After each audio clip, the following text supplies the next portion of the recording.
C'était... Cette fois-là, je me suis dit, mais ils ne se rendent pas compte.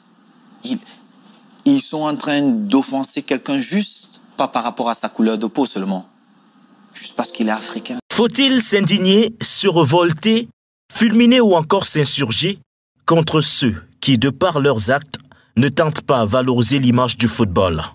Les faits à répétition enregistrés chaque seconde, chaque minute ou chaque heure dans les stades sont très loin des valeurs véhiculées par ce sport.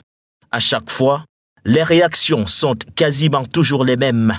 Indignation sur les réseaux sociaux, condamnation ferme de tels comportements par les autorités sportives et politiques, débat controversé sur les sanctions appropriées, puis retour au calme jusqu'au prochain incident. Et que dire de ces esprits très peu avisés, ceux-là même qui se cachent parmi des milliers d'autres dans les tribunes, et quand bien même les tribunes sont vides, ce sont les joueurs eux-mêmes qui assurent la continuité de ce qui est considéré comme un fléau. Le défenseur bulgare Petko Ganev est le dernier joueur à date à s'être illustré par des propos racistes à l'occasion de la 30e journée du championnat de Bulgarie.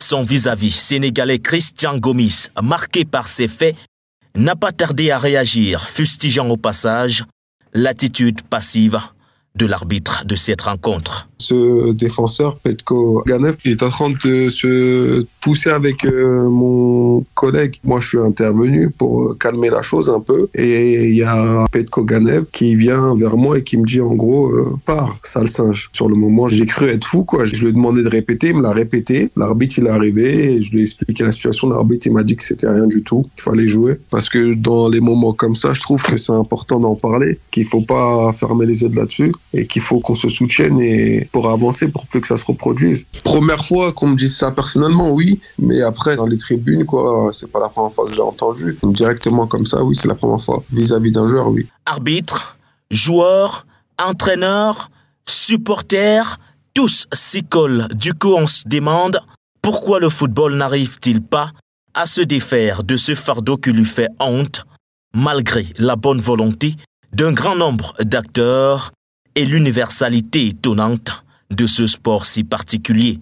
C'est la question à 1 milliard de bitcoins, même si on s'accorde tous à dire que le racisme est intolérable, qu'il n'a rien à faire sur un terrain sportif et qu'il faut l'éradiquer.